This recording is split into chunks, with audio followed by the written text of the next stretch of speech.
Strong earthquakes struck a mountainous stretch of central Italy early Wednesday, killing at least 38 people, trapping scores under debris and setting off tremors that awakened residents in Rome, nearly 100 miles to the southwest. The first, a 6.2 magnitude earthquake, struck at 3:36 a.m., about 6.5 miles southeast of the town of Norcia in the Umbria region, followed by about 40 quakes over the next 3 hours, including a 5.5 magnitude tremor at 4:33 a.m. The death toll, reported by the Italian news media, was almost certain to rise, given that scores of people remain unaccounted for.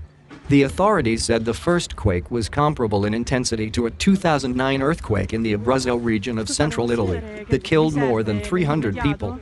Towns across 3 regions, Umbria, Lazio, and Marche, were devastated by the quakes, which could be felt as far away as Bologna in the north and Naples in the south. The towns of Accumoli, Amatrice, Arquata del Tronto and Pescara del Tronto were reported to be among the most heavily damaged. Half the town no longer exists, said the mayor of Amatrice, Sergio Perozzi, who added that rescue teams were digging through the rubble, hoping that most people were alive. The historic center of the town, with buildings dating to the Middle Ages, had been destroyed. The problem is removing people from under the rubble, he said. Asked how many people he thought were still trapped or dead underneath debris, he said, many. Mr. Perozzi added that Amatrice had been cut off because of damage to roads and a bridge, and in a live television broadcast, he appealed for assistance. The town's missing reportedly included 2 refugees from Afghanistan and 3 nuns and 4 elderly guests at a local boarding house. The town's hospital had to be evacuated, but its patients were not injured, the news service ANSA reported. The village of Pescara del Tronto was all but destroyed.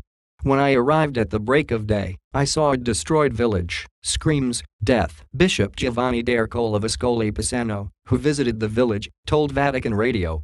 He said he had blessed the bodies of 2 children buried under the rubble. Prime Minister Matteo Renzi, in brief remarks from Rome, said he would head toward the epicenter of the quake later on Wednesday. He thanked rescue workers and volunteers who had dug through debris, some with their bare hands, to reach trapped people, and he said the nation had rallied to help. No family, no city, no hamlet will be left alone, he said. Expressions of solidarity and offers of help poured in from France, Germany, Israel and other countries, as well as from the European Commission. Ambulances raced back and forth on one of the main roads to Amatrice, where a courtyard in a still-standing palazzo had been turned into an impromptu morgue.